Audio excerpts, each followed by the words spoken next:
to our Winning Ways, episode 109 of The Next Best Bet. I'm Jake Higgins with Brett Levy, as always. And I say back to our Winning Ways, Brett, because you won your Levy lock. I won my pick of the pod, breaking quite the streak there. And overall went 5-2 with my bets that were out, which included one from episode 107 as well. Yeah, not bad, Higgins. And I went 3-1 as well. So yeah, pretty good podcast for both of us. We'll see how we bring this into this next episode as well. No NFL picks in episode 109, but we do have some basketball and some hockey. And Brett, we were worried about some of these early puck lines and how they were going to go, but so far 3-0 on my puck line picks with the Flyers and then the Capitals and the Hurricanes. So we'll see what the NHL looks like on Monday night. But before we do that, let's talk about Beginners Boulevard and a basketball term, wire to wire. And it's a bet that you can place that you think a certain team is going to lead at the end of each quarter, at the end of each period, if it's a hockey match. But it's really just saying that at the end of each quarter, this team's going to be winning, and they're going to do it for all four quarters.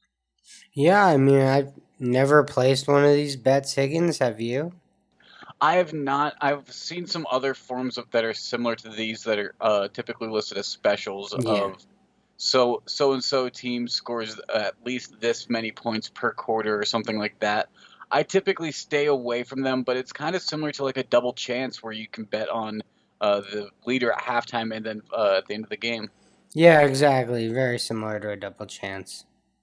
Let's get into the NBA, though, because MLK Monday, there's going to be some interesting jerseys. I saw that the Atlanta Hawks are going to have a MLK tribute jersey as well. And we have some interesting lines that are out already, Brett. I am looking at this Brooklyn game where they have Kyrie listed as questionable so far, but we saw already how Kevin Durant and James Harden are going to be playing together. They put on a clinic the other night, and I wouldn't be surprised if early on they do that again. And if Kyrie comes back, that could be even more special. But even though this game's against the Bucks, I think Brooklyn's going to win this at home. So I'm going to take them on the money line plus 120. Yeah, I don't know, Higgins. I would probably fade you in this spot, but hey, you're taking a dog here, so good for you. Um, If this was just in Milwaukee, I probably wouldn't be taking the Nets, but since it's a dog at home, I think it's worth the risk. Yeah, I mean, look, I'm not touching it, so I'm rooting for you, no doubt about it. But just being honest, I not sure how it's gonna look with all three of them on the court, with Kyrie missing 6 games in a row. So uh, I just I'd want to see it all there before I touch anything with that. And Milwaukee's gonna come fired out. There's a little beef between Harden and Giannis anyway, but uh, there's a game. Well, there's a few games. There's a noon tip between the Magic and the Knicks. There's a 2:40 tip between the Wolves and the Hawks. But 3:10 Eastern time, Higgins, the Spurs travel to your beautiful state of Oregon to take on the Blazers. Blazers 1.5 point favorites. I don't think that line's big enough, Higgins. So I'm gonna hop on that at minus 110. Okay, I've so far stayed away from the Portland Trailblazers so far, kind of just watching them from afar. You mentioned the Magic Knicks game, noon tip-off Eastern time. That's a 9 a.m. tip-off for me on the West Coast, so there's going to be some people that can wake up. If they're not working on MLK Day, maybe they're watching some basketball early in the morning. Well, if there's one thing I can guarantee is the second you wake up, you'll make sure you bet on it. You're gonna roll. Oh, I can bet right now. Great. I'm not on that game right now, but who knows if I'll be on it on Monday morning. Check That it is at right. 8:50 Western Pacific time. And then we got some college basketball going on as well, Brett. Some ranked matchups as well, where we have St. John's at ranked number 25 UConn, Florida State at number 16 Louisville, and then a top 10 matchup in the Big 12 between number 6 Kansas and number 2 Baylor. Which one of these should we talk about first? Yeah, I mean, let's start with the day game, and then we'll head to the two night ones. But 2:30 in the afternoon, St. John's travels to Yukon. Yukon without their leading scorer, James Bouknight. And I think St. John's plus 9.5 is the play. Now, I saw the lines we're using. St. John's is minus 120 right now, or there's minus 120 juice on that, plus 9.5. So I'm just going to try and wait this one out a little bit, Higgins. Either get that number at plus 10 for, minus 110 or plus 9 for minus 110. I think this one's going to be close because, again, UConn's leading scorer is out. So I just like St. John's with the number. Yeah, and that's a pretty big spread without your leading scorers. So getting nearly double digits, and who knows, by Monday morning, maybe you do get that full plus 10, like you were saying. Um, Speaking of the night games, the Florida State Louisville game, I think this will be an interesting matchup. You're going to find me on the over under in this game, mainly because I'm not quite confident in either side of who's going to come out with the win in this one.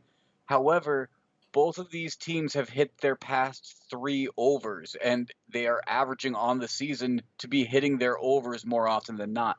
Florida State covering those by more than 8 points, even. So I'm going to take over 140.5. And I just hope that this is going to be a game of a lot of offense and the defenses maybe don't show up as much. Yeah, it'll be interesting to watch. I don't really have a feel for that one, but I'm certainly excited for the 9 p.m. tip, Higgins, because Kansas versus Baylor should be a good one. Yes, Kansas versus Baylor. This should be fantastic. I mean, the line is 9.5 points in favor of Baylor, so that's quite big, and it could scare some people off, but it's not going to scare me off. You're going to find me on the Baylor spread, and that's because they've shown that they will cover almost every single spread that they have. They're 10-2 against the spread this season, whereas Kansas is about 500 so far on the season, whether they cover or not. And it's in Baylor, so I think they're going to cover that 9.5 point spread. Nice. Yeah, I'm looking forward to watching this one. I'm leaning Baylor, but you know, Kansas has run the Big 12 forever, Higgins. So it's always there's always a little hesitation to fade Kansas in the Big 12. Yes, absolutely. I mean, they're both 10-3, 12-0. Baylor, I don't think they're going to get their loss, but 9.5 points is a lot. It's going to scare quite a few people off, but not me right now. Not yet. Not yet, at least. Mm. Let's get into our money line magic, though, and talk about one of these hockey games that we've gotten from the season openers. On Thursday night, some teams were still opening up their season, and the Calgary Flames traveled to Winnipeg to face off against the Jets. And the Flames came out scorching hot, scored 3 goals in the first period, took a 3-1 lead heading into intermission.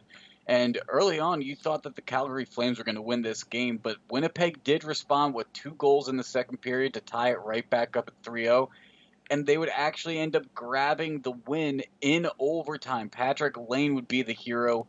A little over a minute into overtime, he would put one in past the goalie for a 4-3 win, but 3-1, being down 3-1 early in the first period to start your season at home and come back, that's a pretty good money line magic right there. Yeah, and the scrappy Flames. It's good to see that that's carrying over into this year. And, they were one of the teams I liked going into the postseason last year, Higgins, the Jets. So uh, we'll see what happens.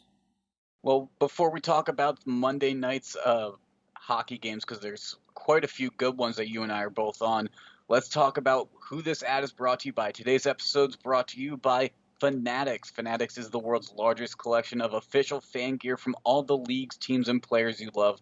If you enjoy our show and are looking to buy a New Jersey sweatshirt or hat, you can support us by going to podgo.co/fanatics and getting 25% off your next order. That is podgo.co/fanatics. Fanatics officially licensed everything.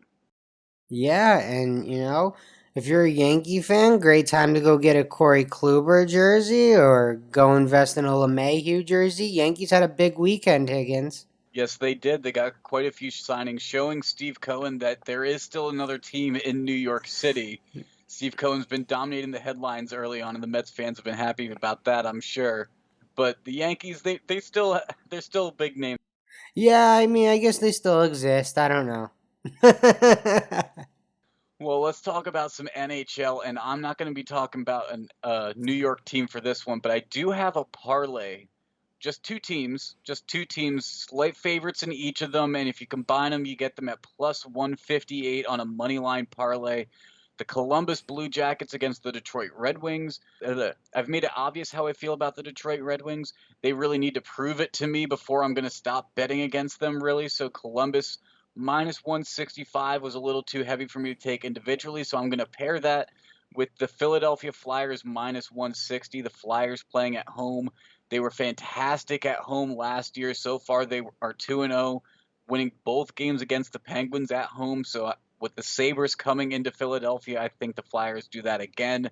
And combine those together, and like I said, it's a plus 158 parlay, so not bad at all. All right. Well, you got the Flyers at home, which is always a good bet. You might as well take a Kevin Hayes goal bet as well in that one, Higgins. Maybe I'll look at that as well. You're right. Yeah, he's always scoring at home. A former Ranger, just so you know, just in case anyone was curious. But we mentioned Winnipeg coming back down 3-1 on opening night. I'm actually going to find myself on Winnipeg at Toronto, Higgins. I'm going to take them on the money line at plus 135. They're dogs in this one. Toronto's probably the better team, but honestly, I think Toronto's very soft, and Winnipeg's one of these teams that grinds. We talked about it not very long ago about how they grinded all the way back from down 3-1 to win in overtime, and they just keep fighting. So I'll take a team like that versus a team that I don't know. I think that one gets hit in the mouth, kind of gets a little back down. They don't really fight back too hard. Yeah, it'll be interesting to see how that game goes. I mean, Toronto, they've got some of the pieces. They're trying to put together a strong season, but Toronto has a long history of disappointment with that hockey team. Winnipeg, they're 1-0 on their season, so they're still pretty fresh, but only one game in compared to the three games that Toronto's already played. We'll see how that favors either team in terms of that game on Monday night. I am going to be on a West Coast NHL game as well, Brett. The Minnesota Wild, they travel to Anaheim, and it's not too far of a travel because they're already in Los Angeles from their road trip out to face the Kings. So they're already adjusted to the West Coast time, already sitting pretty well there. And I'm going to take them on the puck line because of that. Minus 1.5, plus 220. The Minnesota Wild so far, they've played well this season. I mean, looking at how they played, they're 2-0. They won against both times. Sorry. They won both games against the Kings, 4-3 individually. So I think there's a chance they're going to get a multi-goal win here against the Ducks, and the Ducks kind of need to prove it to me as well before I start betting on them this season, I think. Yeah, I mean, I think that all sounds fair, to be honest. Minnesota's a pretty good team, so tough to fade them. But I'm going to be on another pretty good team, Higgins, that honestly in their last game got smacked in the mouth. The Blues lost 8-0 in their last game out, Higgins, and that's why I like them so much on Monday night against the Sharks, because they're at home and they were just embarrassed in their last game. So I'll take them minus 1.5 on the puck line at plus 145. I think the Blues come out with a little bit of an extra edge in this one. Yeah, I was on the over in that game, and lucky for me, Colorado did all of the heavy lifting because I think the line was 6.5, and it's tough to cover a 6.5 point over under when one of the teams gets shut out. But Colorado, they showed that offense, and Nate McKinnon especially, is a force to be reckoned with. Yeah, absolutely. I mean, honestly, the Blues were embarrassed because, they beat them the game before. So to get shut out like that and really just get smacked in the face, it was tough. Absolutely. Any thoughts on how the NFL went this past weekend, Brett? I mean, we saw Lamar Jackson get taken out of a game because of a concussion. We saw the Browns did end up covering that 10-point spread earlier on Sunday. And overall, though, we have a rather predictable NFL, AFC, and NFC championship games, at least based on what the seedings were. Yeah, you could say that for sure. I'm sure Saints fans were not too thrilled with how that one ended. But yeah, I mean the Bucks, Packers, Bills, Chiefs, those four teams make a lot of sense. If you told me that those would be the four remaining before the playoffs, I certainly wouldn't be surprised. Um, I guess what concerns me the most coming up, Higgins, would be Patrick Mahomes. I think that was definitely the story of Sunday. And I mean, Chad Henne looked impressive. It's certainly better than I thought he would look. So I'm not going to back Chad Henne, but I guess you got to feel a little bit of confidence knowing, like, hey, at least we won a playoff game with this guy. Yeah, I mean, Patrick Mahomes, obviously the concerns there. Chad Henne's a formidable backup, but when you're at step away from the Super Bowl, you don't want to be relying on your second string quarterback at all in this scenario. As far as these early opening lines, the Packers are 3.5-point favorites over the Bucks. Chiefs are only 3-point favorites over the Bills, and I think the Mahomes uncertainty adds to that absolutely. Um, the Packers, I think they're the only option out of the NFC. I think they're the only option out of the NFC, mainly because they are just so diverse in how that offense can produce and get yards and score. They can run the ball rather well. They can run inside the numbers, outside the numbers. They can throw fantastic. 3.5 points, though, I might wait to see if that gets to the 3 points overall, but I think the Packers at home in the frozen tundra, it's just a little too hard. Yeah, I'm actually gonna disagree with you a little bit, Higgins. I'm gonna say that Chiefs number is the Mahomes number. Because there's no way that, and even with the game in Kansas City, there's no way you're favoring Chad Henne versus the Josh Allen Bills. So, I think that line flips if it's Chad Henne. It may only flip to -1, -1.5 Buffalo. But I think the Chiefs become the dogs in that situation. So I actually do think the books right now have it like Mahomes is playing because I mean it would seem crazy to me the year that Allen's have that you would make that guy a dog. I get the games in Kansas City, but to Chad Henne. I think that Bills Chiefs game is going to be very entertaining. Rodgers versus Brady is also a fantastic storyline, but I really think that Bills Chiefs game is going to be the more entertaining game next weekend for sure. But our picks for that are going to be in episode 110. We're going to have a little more options, maybe some player props even. Who knows? Yeah, definitely. It should be a fun weekend or a fun Sunday of football. And I'm sad, Higgins. We're running out of games. Only three left. It's it's getting sad. Well, that's why we have the NHL at least. But let's get into our Levy lock and pick of the pods, Brett. You have the honors here. You got your win, and you broke a streak that wasn't quite as long as mine. So go ahead. Well, you got your win too, so it's all good, Higgins. It's nice when we both win.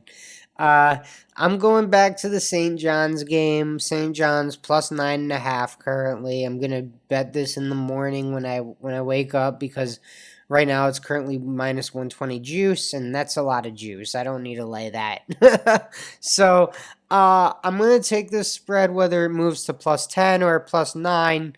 It doesn't really matter to me. UConn's without James Bouknight for the first game, and I think there's going to be a little bit of adjustment. St. John's has played well recently, so I'll take St. John's in the points. And I'm going to be going with some college basketball as well. I'm going with the Florida State Louisville over 140.5. Now, I'm not sure who's going to come out the winner in this game. However, each of these teams have hit their over in their past 3 games, and Florida State is averaging 8 points over their overs in each of their past few games. So I think that's the safe play in that game. over 140.5. So there you go. 2 college basketball picks for the Levy Lock and Pick of the Pod. You gotta like it. And I hope everyone enjoys their Martin Luther King Day and watches a lot of hoops.